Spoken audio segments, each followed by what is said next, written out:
My name is Don Walker. I'm the pastoral intern here at Scots Kirk, and on behalf of Pastor Jim Mitchell and the session, I'd like to thank everyone that's here this morning, both worshiping with us here in person as well as online.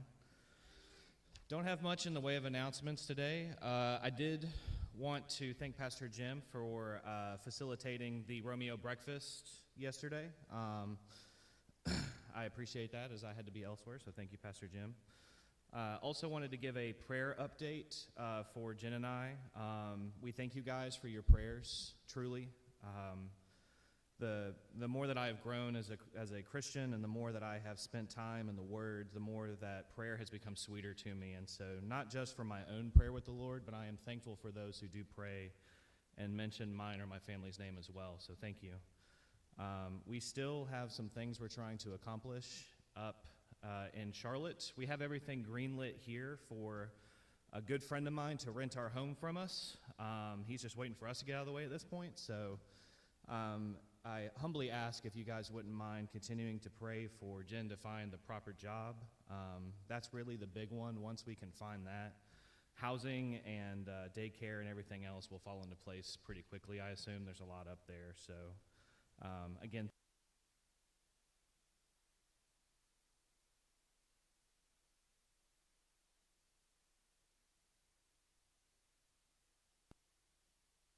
Ephesians chapter 3, verses 7 through 12.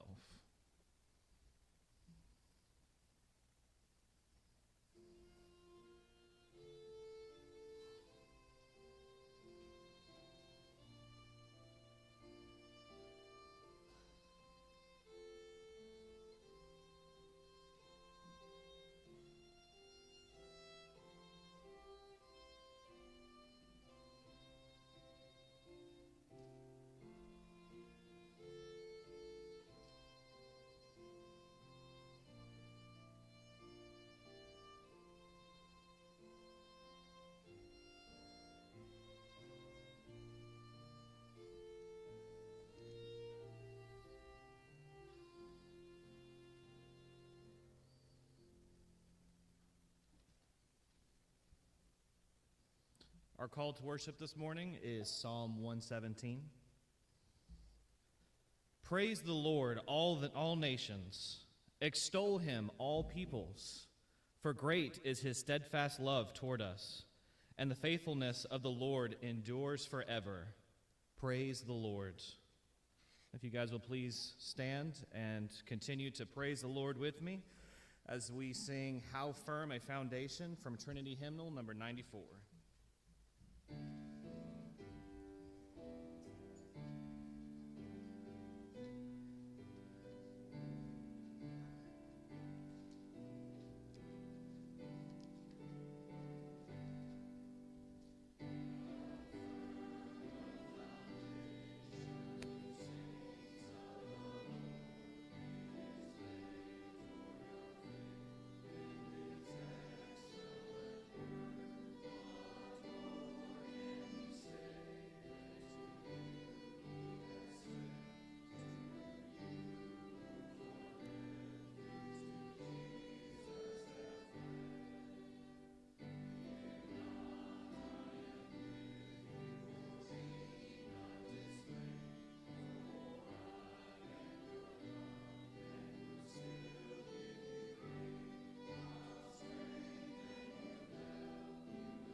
Heavenly Father, Lord, we thank you for this opportunity to be able to come together and congregate to worship you. Father, we yield ourselves as we come to your sanctuary. You are gracious and merciful and have promised you will not turn away your face from those who return to you. Father, in your mercy, please descend to us now and receive our worship. We pray all this in the name of our great and wondrous Lord and Savior, Jesus Christ, who taught his disciples to pray by saying, Our Father, who art in heaven, hallowed be thy name. Thy kingdom come, thy will be done, on earth as it is in heaven. Give us this day our daily bread, and forgive us our debts as we forgive our debtors. And lead us not into temptation, but deliver us from evil. For thine is the kingdom, and the power, and the glory forever. Amen. Please be seated.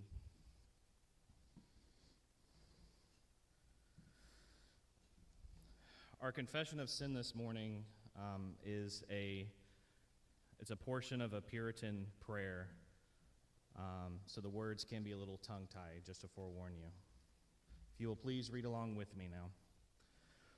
Holy is thy wisdom, power, mercy, ways, works. How can I stand before thee with my numberless and aggravated offenses? I have often loved darkness, observed lying vanities, forsaken thy given mercies, trampled underfoot thy beloved Son, mocked thy providences, flattered thee with my lips, broken thy covenant. It is of thy compassion that I am not consumed. Lead me to repentance and save me from despair.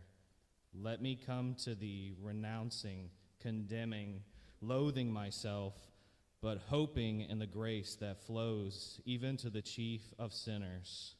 At the cross may I contemplate the evil of sin and abhor it. Look on him who I pierced as one slain for me and by me.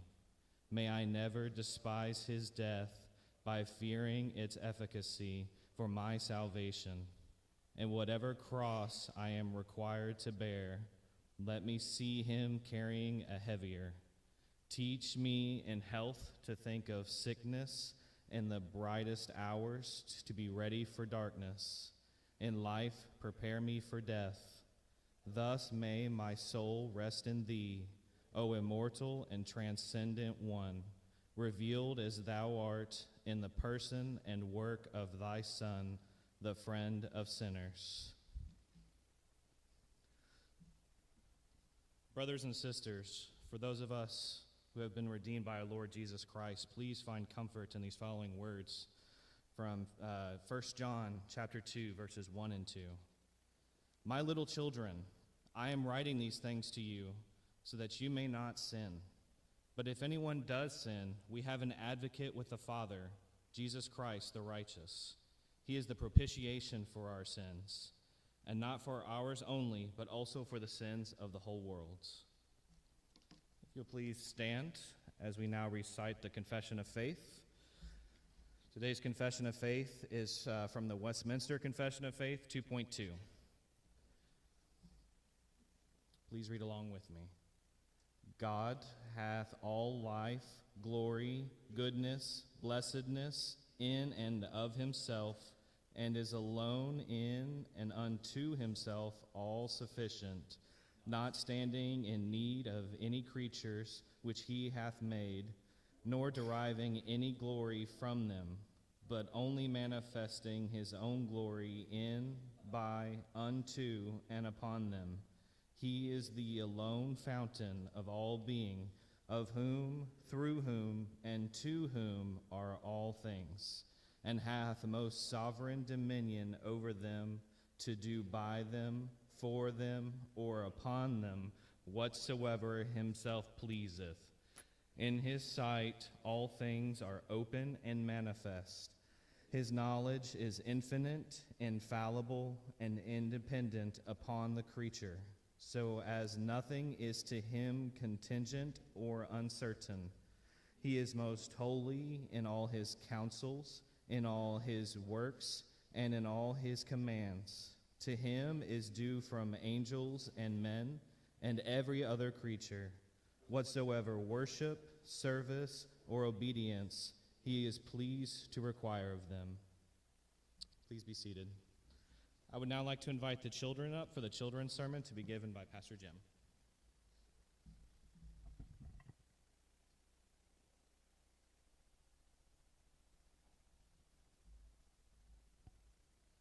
Good morning.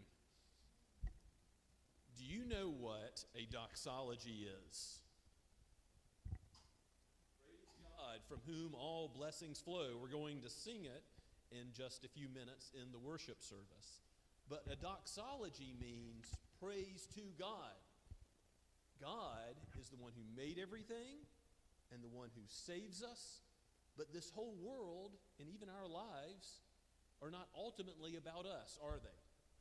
They're about God receiving the praise and the glory and the worship that he's due.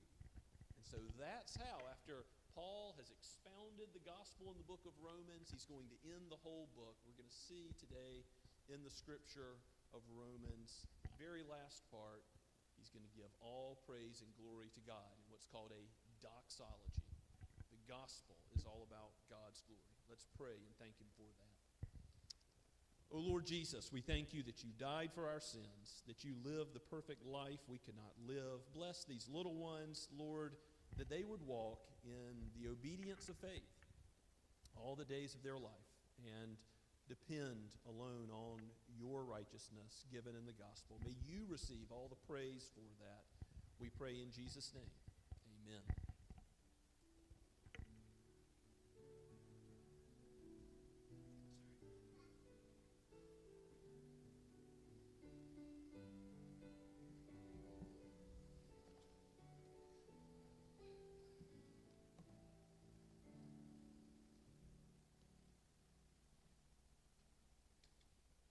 Our scripture reading this morning is Psalm chapter 115, if you would like to turn there with me to follow along.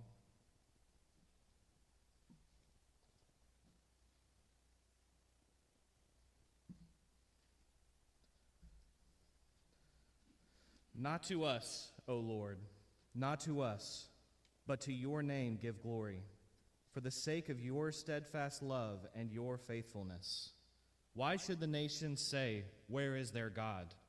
Our God is in the heavens. He does all that he pleases. Their idols are silver and gold. My apologies, I went the wrong way.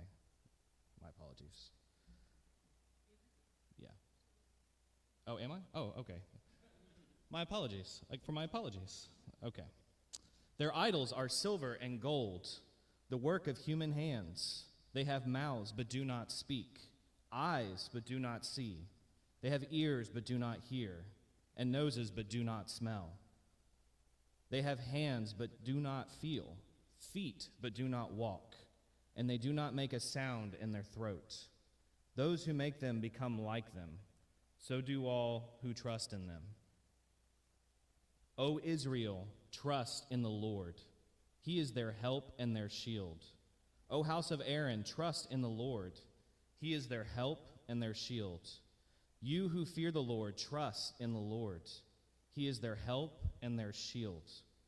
The Lord has remembered us. He will bless us. He will bless the house of Israel. He will bless the house of Aaron. He will bless those who fear the Lord, both the small and the great. May the Lord give you increase, you and your children. May you be blessed by the Lord, who made heaven and earth. The heavens are the Lord's heavens, but the earth he has given to the children of man. The dead do not praise the Lord, nor do any who go down into silence. But we will bless the Lord from this time forth and forevermore. Praise the Lord. The grass withers and the flowers fade, but the word of our Lord God remains unchanged.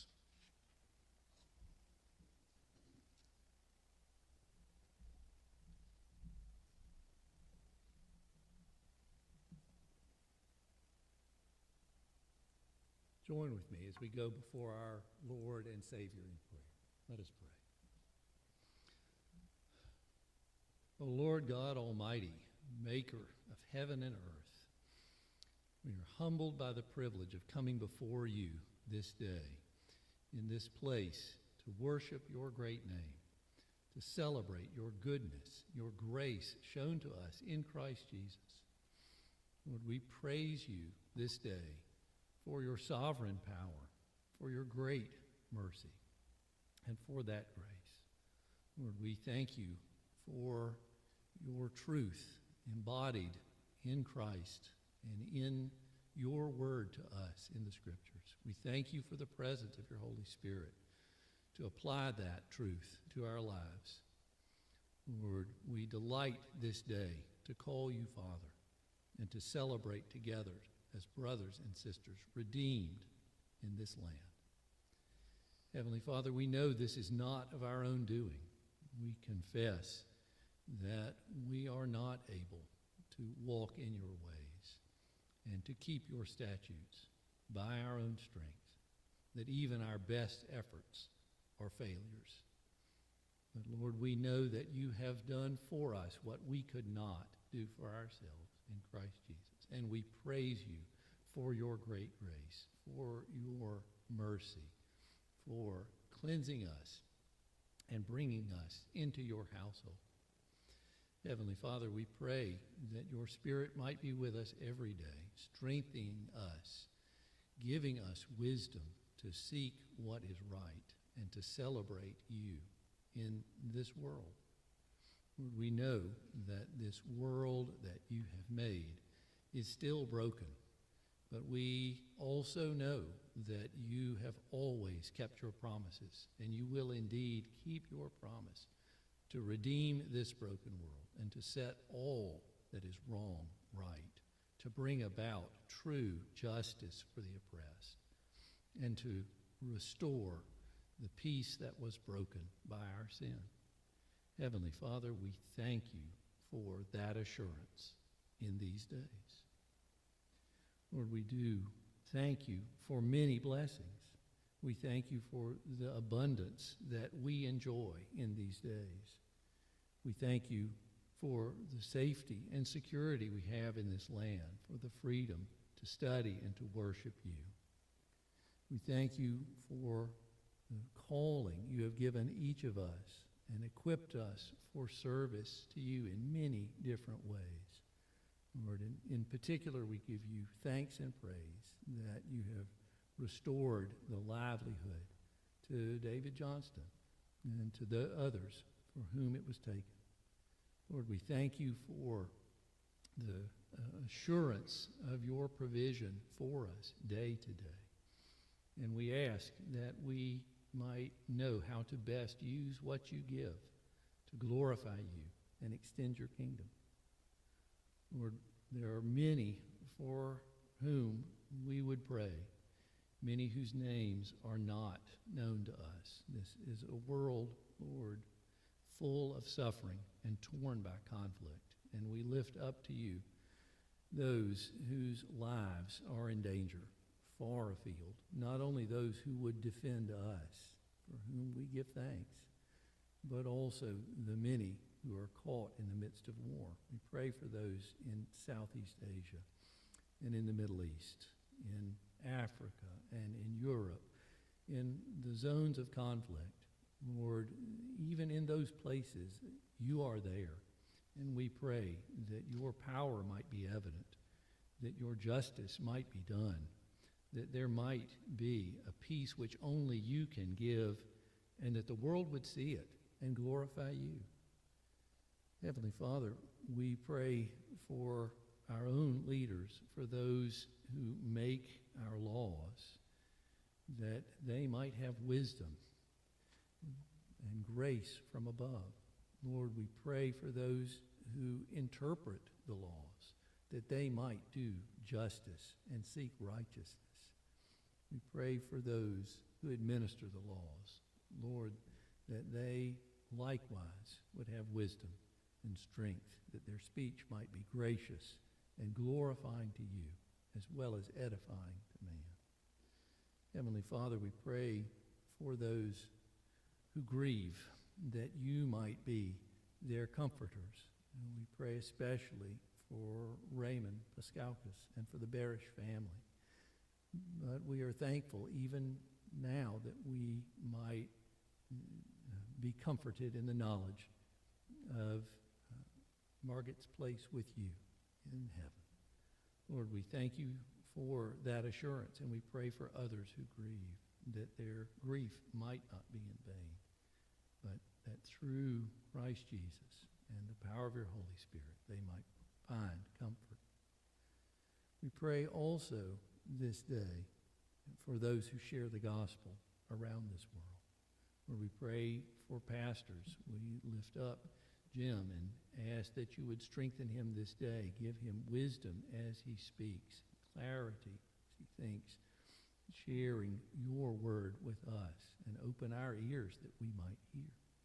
Lord, we pray also for Don as he seeks to pursue your call on his life to ministry, that you would guide and bless him, open the right doors in Charlotte for Jen's career, help them to find a home, give them comfort from your presence in these days.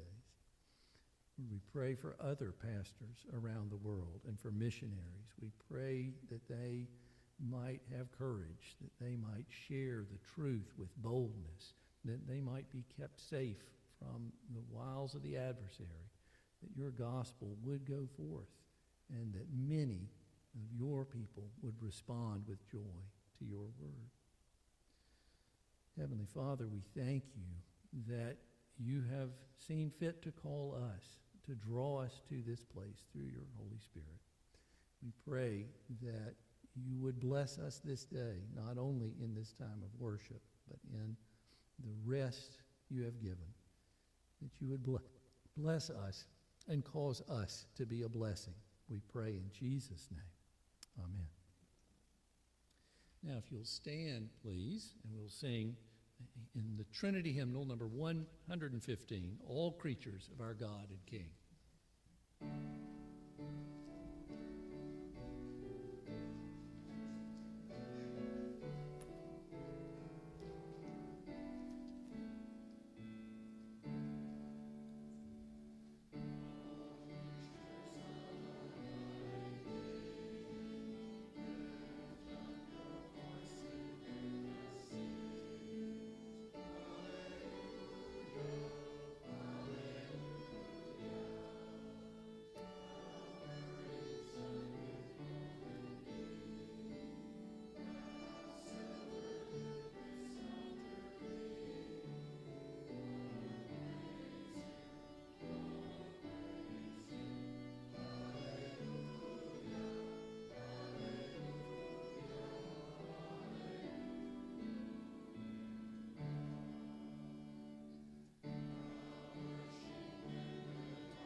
Praise the Son.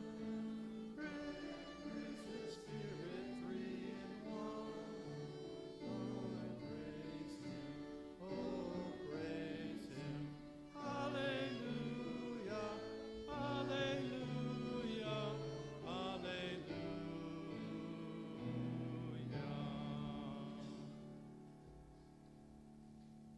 Good morning. Let us pray together and thank our God.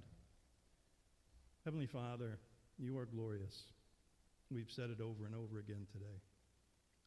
We hope that you do take us as being true in that message, because we do praise you with all of our hearts, every one of them here. Lord, we thank you for your Son. We thank you for the Holy Spirit. We ask you, Holy Spirit, to give us humility.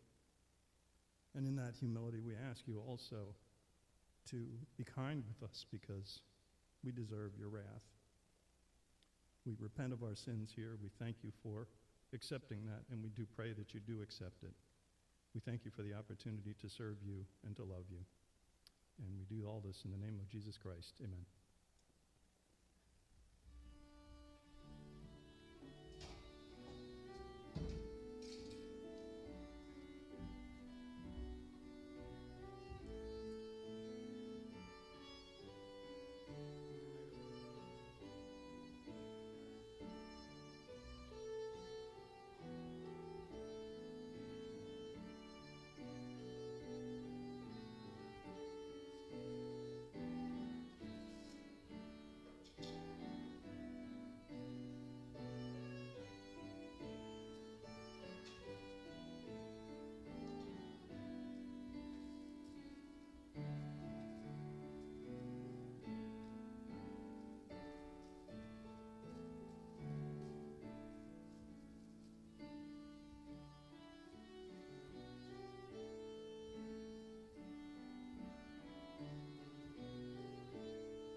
Well, please open with me in your copy of God's Word to Romans 16. It is bittersweet to open one last time to the book of Romans. So we've gone through some significant books of the Bible: Genesis, the story of creation, and now Romans, and two big chunks of Scripture. And Lord willing, next week we'll move to the Psalms. And I've preached from various Psalms before, and we're going to look at about a dozen Psalms over the next several months, and then go back to the New Testament, looking forward to the series in front of us. And if you want to know where we'll begin, it'll be at Psalm 1 next week, right at the beginning, setting the whole stage for the Psalter and the blessed life of the blessed man, which is ultimately found in Christ. Paul concludes this book, this letter he wrote from Corinth to Rome, with more greetings. And we see the fellowship of God's people already evidenced in the doctrine that he's been preaching, laid out in how warmly the Corinthian Christians and the Roman Christians, although they may not know each other personally, how warmly they greet one another. We're going to see a little more of that in verses 21 through 23. And then in the final section, we're going to concentrate on the doxology, the statement of praise to God. Because What is the gospel that Paul has expounded in the first 3 chapters? Our need, that we're sinners, that we deserve God's wrath and displeasure. In chapters 3 to 5, that the only way of justification, righteousness, is by the work of Christ, his atoning blood, his life lived in our place. And chapters 6 through 8, sanctification, ultimately Romans 8, speaking of God's sovereignty over everything from our eternal predestination to our future glorification. Nothing can separate us from the love of God that is in Christ Jesus. Ultimately, the gospel is all about God's glory. Yes, it's good news for us, grace and mercy, but it doesn't revolve around us. It's not ultimately about the glory of man.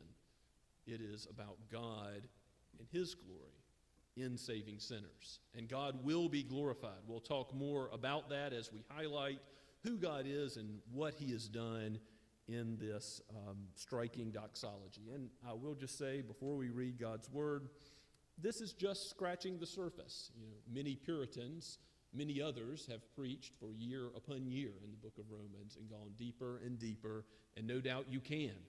This epistle is worthy of study.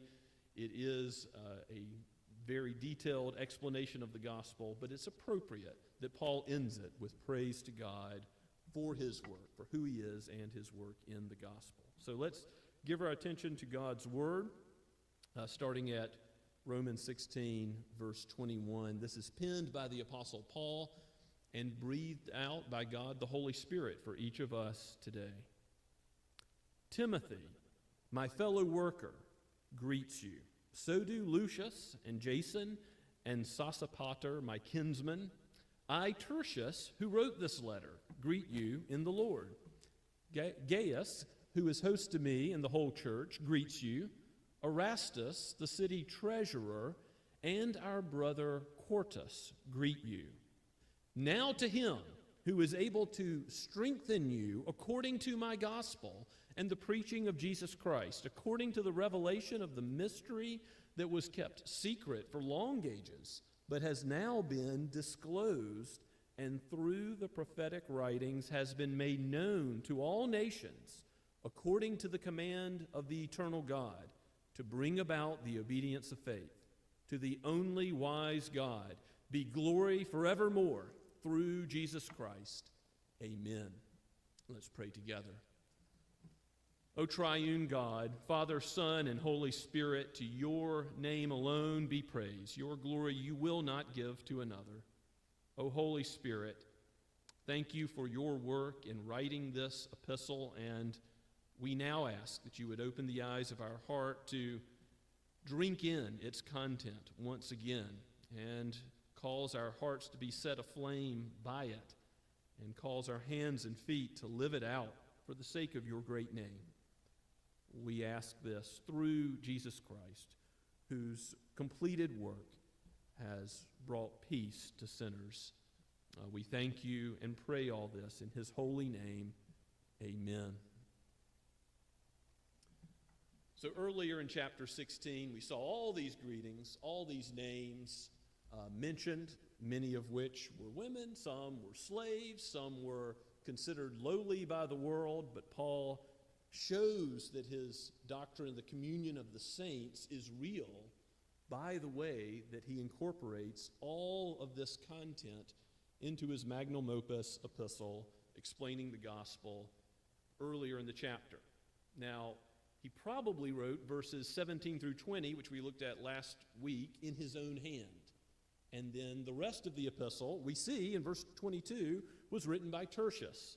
He says, I, Tertius, who wrote this letter, greet you in the Lord. You might be wondering what's going on here. I thought the Apostle Paul wrote Romans. Well, he did, but he dictated it using what is called an amanuensis, which is a sort of secretary that would write all of Paul's words. And we see elsewhere in the Scripture, this is his common practice. Paul frequently does this. And, this man's name is in Scripture for us to see that he is a faithful church secretary, that God used him in a mighty way to deliver this epistle to us. Ultimately, Phoebe, remember, hand-delivered the epistle. So we get to see all the ways in which various servants interact to bring about the Word of God, yes, through the human personality of Paul, but ultimately flawless in every word that we have heard preached from this epistle by the Holy Spirit. So Paul, in having this gap between greetings, concentrates our attention on a few more before this final doxology. And you all know the very first one in verse 21, don't you? Timothy, my fellow worker. And that's all Paul says of Timothy. But maybe you'll turn with me to Philippians chapter 2. There's a few places we could go to learn more about Timothy, but Philippians chapter 2, I think, sums it up well in verses 19 through 22. The Apostle Paul says here of his fellow worker, that is a bit of an understatement, you'll see. I hope in the Lord Jesus to send Timothy to you soon, to the Philippian church, so that I too may be cheered by news of you, for I have no one like him who will genuinely be concerned for your welfare, for they all seek their own interests, not those of Jesus Christ. But you know Timothy's proven worth, how as a son with a father he has served me in the gospel. What high praise that is, to be a faithful servant of the Lord Jesus Christ as a son with a father. May it be so that God will raise up more Timothys.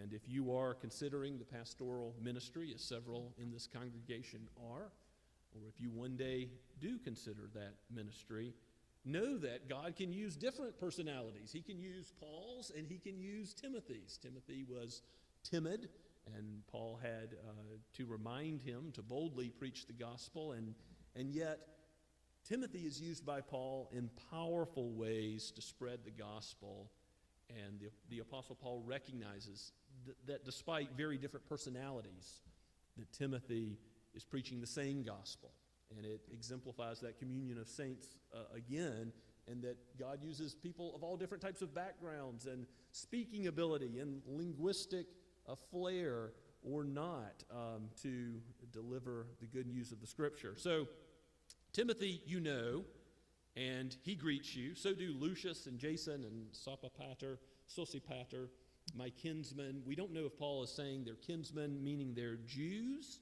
or if this is related to what he's already proven in Romans 9 through 11, that the Gentiles are grafted in, and they are now, as those in Christ, kinsmen, fellow brothers and sisters, mothers and fathers in the faith.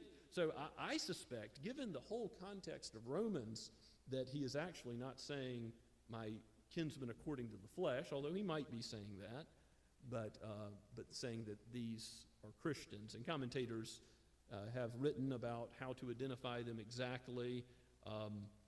We'll leave that to them. Gaius in verse 23, that's one of the most common names in the entire Roman Empire. So you can not tell a whole lot about who that is just by the name alone. There's several that most commentators agree that this is not referring to, but probably the Gaius in view is 1 Corinthians 14, the one that Paul says he baptized. So that's in Corinth. Remember, Paul's writing from Corinth to Rome, and that's likely the Gaius in view. Now, look a little further about what he is said to do for the Lord in verse 23. He is host to me. The Apostle Paul is staying at his house. Now, perhaps he has a very big house, or perhaps the church in Corinth is very small, but he says he is host to me and to the whole church. And what this could mean is that he frequently showed hospitality to all believers, even those passing through Corinth, and was able to show hospitality to all the brothers and sisters that he was able to. Maybe he's holding small group Bible studies in his home. I don't know, but I know that his hospitality that is put before us here is a fulfillment of what Paul has said earlier in Romans 12:13. Seek to show hospitality. Well, that's the call that applies to every Christian, but particularly those with a gift for it, like Gaius, are glorifying the Lord in carrying it out. And Paul commends him, gives thanks to God ultimately glorifies God for what he has done in his life. You see Erastus, the city treasurer, being mentioned. Here's somebody with an important position. Well, there's slaves, and there's a lot that are mentioned that are not highly thought of by the world, but here's somebody with an important position in the culture that is mentioned to be a believer. And the final brother to be greeted is called our brother Quartus. He also greets you. Well, why is he called brother? Some say, including Professor John Murray, whose commentary has been very valuable to me going through this whole epistle, that this is just stylistic. Of course, Paul could call anybody a brother or sister, but maybe there's something about Quartus's background. He wasn't considered a brother, or he had a history, a past. But whatever the case, he's now considered, called out of darkness and into God's marvelous light, as Peter puts it in 1 Peter chapter 2, verses 9 and 10. What a glorious picture of you once were not a people, but now you are a people. That is the covenant exemplified. God is now yours, and you are his. And that's true of Quartus vertically in his relationship with God because of faith in Christ, as we'll see works into the doxology. And it's true now to all those who are in Christ, that we are connected to one another as brothers, sisters, mothers, fathers in the faith, to the praise of God. And it's reflecting on that communion of the saints and all these greetings that leads Paul naturally into this final doxology. And you'll see that there's some overlap between Paul's doxology here and his normal closing, which is a benediction.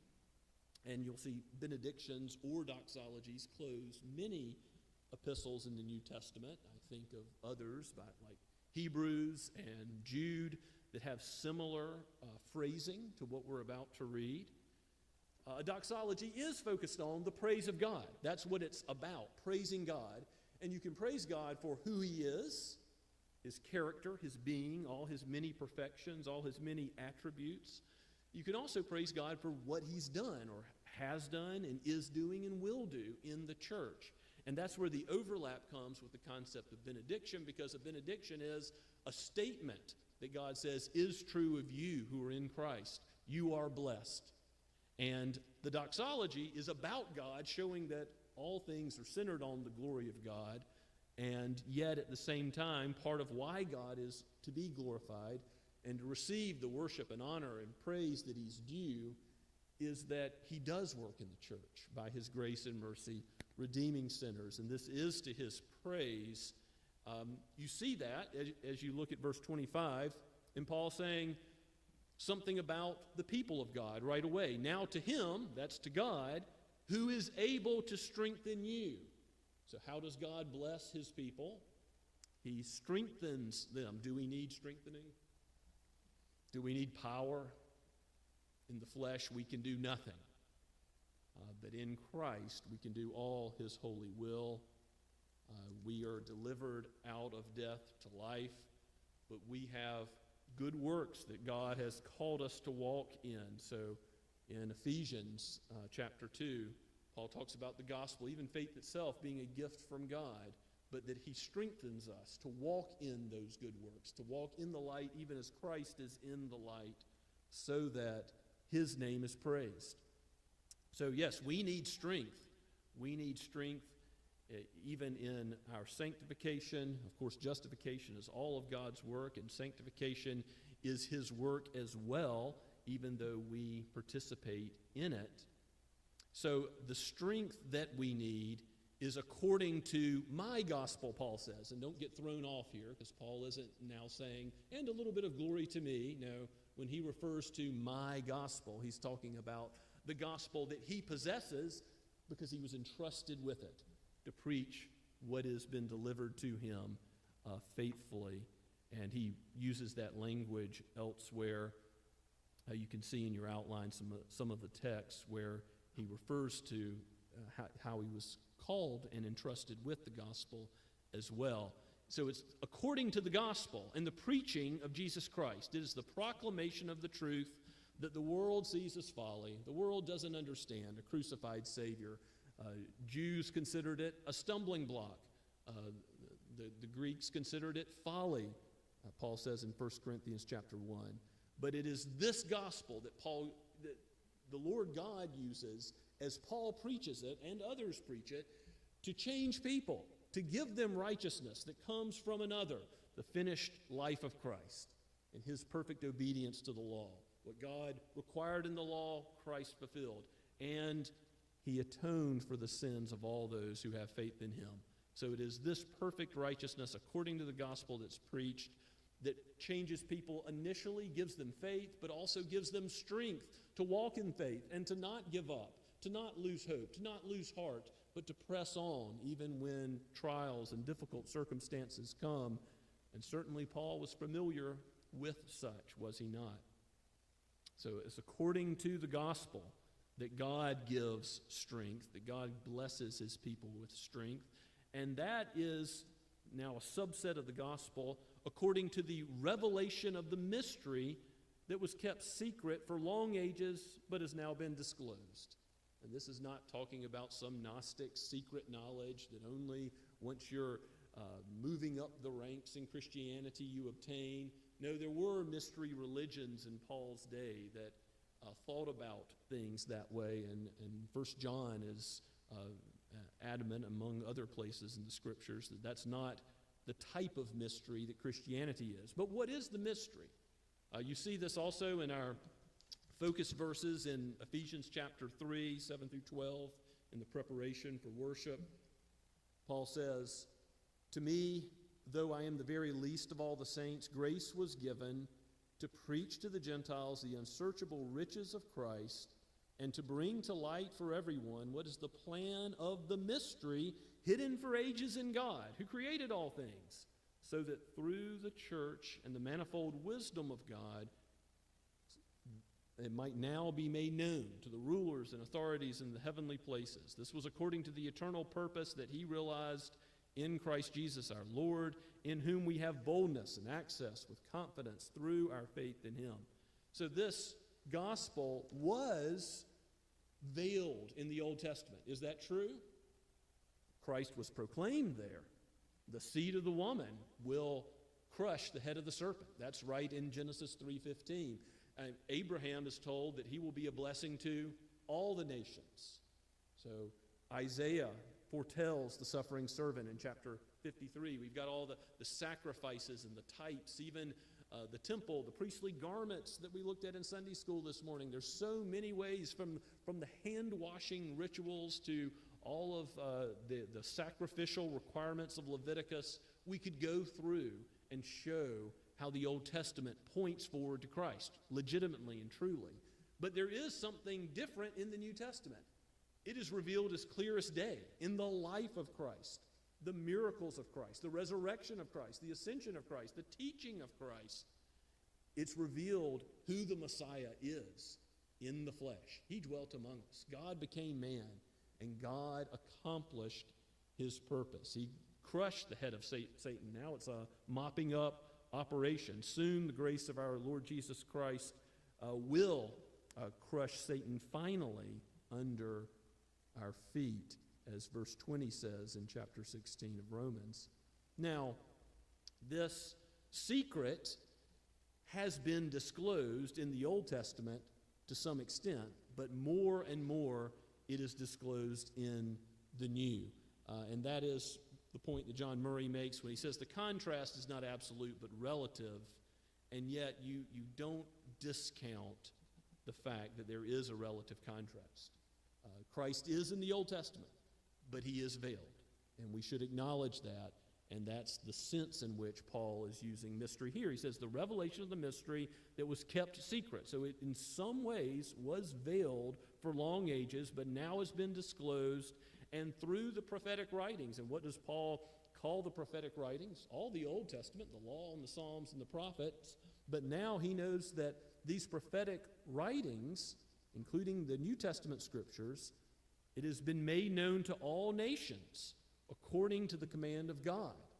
So the gospel is going to the Gentiles, and part of the prophetic writings that God, by the Holy Spirit, carries along human beings in a way that is explained in 2 Peter chapter 1 to write exactly as they wrote, including what Paul wrote in Romans. Part of what God is doing there is he is opening up the Old Testament. And what has Paul done in the book of Romans? In chapters like Romans chapter 4, where he talks about Abraham and David, and he's citing psalm after psalm. He's showing that the Old Testament always did teach justification through the righteousness of the Messiah, that justification comes by faith alone in him and not by works. Paul has been using the Old Testament as the flawless Word of God, and now he is making clear that the New Testament commands us to go to all nations and make disciples. Well, where have you heard that before? That is simply a restatement of the Great Commission, is it not? Right there in verse 26. It is according to the command of the eternal God that we go forth to all the nations to make known the riches of God's glory and praise. And that is a command. There was recently a famous denomination that gave up all foreign missions, said we're not going to do that anymore. Now, they've been abandoning God's word in many ways, unfortunately, but woe to us if we ever, as a church, as a denomination, forget about foreign missions and say, no, we're not going to go any longer. We're not going to care about making disciples. Of course, that has implications for here, for church planning, for the nations that have come to us, as well as going to foreign lands. But that is the command of God. It is not an option. And some will say, well, if God is sovereign, why pray? Why obey? Why go? And that was one of the arguments that actually came up before the era of modern missions. And if God has his elect, won't he bring them in his timing? Well, yes, God will bring them in his timing, but he's called us to go. He's called us to pray. And we should do that to be obedient to him, because we might be the means by which the nations hear and are saved and are changed. And that's exactly what God has done and continues to do. So far from being a discouragement to missions, the sovereignty of God, the glory of God in salvation, as Paul has expounded it in Romans, is an encouragement to missions, because God is all-powerful. He will save and glorify himself through the means he's appointed. We don't despise his means. We obey and we seek to go and be faithful to preach the gospel. All the while, we trust the Holy Spirit to save. And this is true when you have a conversation with a coworker or a neighbor. You think to yourself, well, it's God ultimately who will save if he is pleased to do so. But at the same time, you seek to be faithful without bearing the weight of the world of this person's salvation being upon your own shoulders. It's the Holy Spirit who will save, but you seek to explain the gospel and live out the gospel. Show what Christian love and fellowship and hospitality look like, and then know that God, in his timing, will bring in his elect. But he may use you as the means by which he will be glorified. And that is really something. In Romans chapter 9, Paul talks about vessels of wrath and vessels of mercy. Guess what? God is going to be glorified either way. If you were condemned to hell to be punished forever because you do not have faith in Christ, God will still be glorified, because his wrath and his justice, his righteous attributes in judging the one who is condemned, brings him glory. And yet, if your faith is in Christ, and you trust Christ and are found in his perfect life, not having a righteousness of your own, but belonging to Christ, your life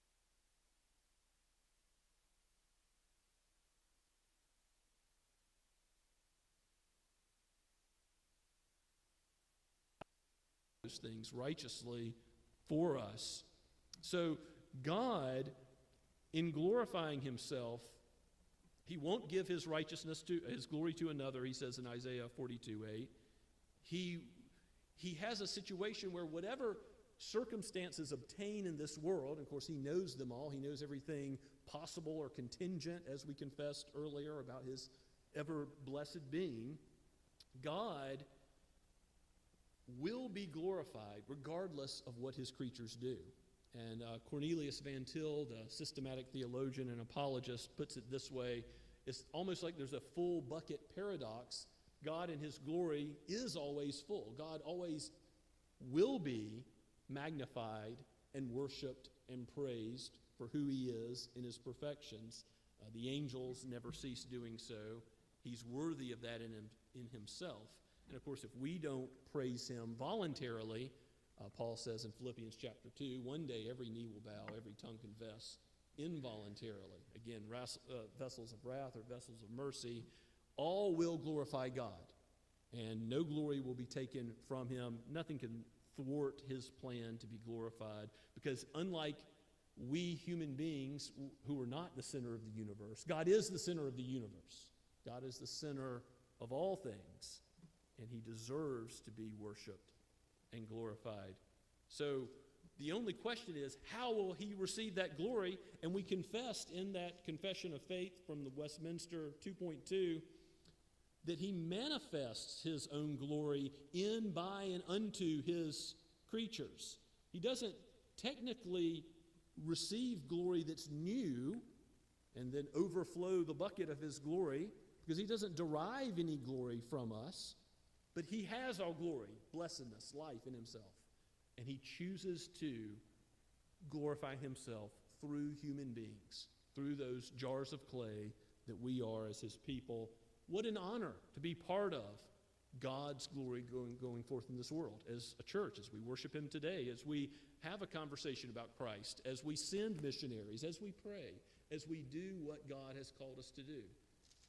That is the means by which he chooses to glorify himself. His wisdom is highlighted. His power has already been highlighted. He's the one who strengthens us by the gospel as it's preached, Old Testament and New, as it goes to all nations. And then in the final verse, verse 27, it is the wisdom of God that Paul lands upon to end the epistle. Remember, he's already spoken great depths of the wisdom of God in chapter 11, the final 3 verses. Take you back there just to remind you, oh, the depth of the riches and wisdom and knowledge of God. How unsearchable are his judgments, and how inscrutable his ways. For who has known the mind of the Lord? Or who has been his counselor? Or who has given a gift to him that he might be repaid? For from him and through him and to him are all things. To him be the glory forever. Amen. So in the gospel, are we surprised that God is glorified? From him and through him and to him are all things. And will anybody look down on his word as a higher critic and say, I have some wisdom to judge the words of God by? Absolutely not. Where is the scribe? Where is the wise man? Where is the debater of this age? As Paul says in 1 Corinthians 1.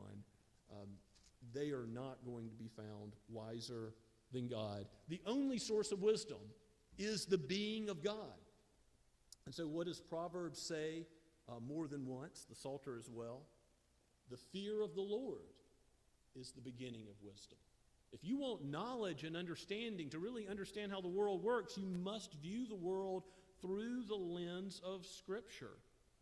And in Romans chapter 1, Paul speaks of what happens when we know God exists through natural revelation, but we suppress that truth in unrighteousness. Well, we exchange the truth of God for a lie, and we worship and serve the creature rather than the Creator. So if your worship is disordered, if you are worshiping that which passes away, that moth and rust destroy, you are ultimately going to be found with a God who is no God at all, and you will not have wisdom, you will not have understanding of the world. But if God saves you by his grace, if he gives you the gift of faith in Christ, if you are found in him, you understand by worshiping aright what life is about, who you are, who human beings are, the community he's designed us to be in the church of God. You understand where the world is going, the consummation, the crushing of Satan's head, and the ultimate making all things new. And so if you struggle now, if you seek wisdom now, if you seek knowledge now, don't look to earthly authorities, look to the authority. Look to God, in whom alone there is wisdom. And James says, if any of you lacks wisdom, have you asked? Have you asked of God? Do you need to understand the gospel more clearly? Look to his word. Do you need to understand the world more clearly? Look to his word. From him and through him and to him are all things. Everything in the cosmos, every created thing is rightly understood if and only if we understand it by the light of his holy counsel. Let's praise him and thank him for that. Lord in heaven, we give you praise for this letter, for who you are, for your power, for your glory, for your word, for your wisdom. Aid us as we consider ourselves through the light of Scripture, and help us, Lord, to value what you have given. Indeed, it is more precious than silver and gold. It is more precious than any human philosophy based on principles of creation. O Lord, you are forever glorified. Use us as the means by which your glory is manifested. We pray in the name of Jesus, through whom our redemption has been realized. We ask this in his holy name. Amen. And let us stand and sing God's praise once again from the hymnal number 164, Oh, for 1,000 tongues to sing.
Go now in the joy and peace of the blessing of Almighty God. May the God of hope fill you with all joy and peace in believing, so that by the power of the Holy Spirit you may abound in hope. Amen.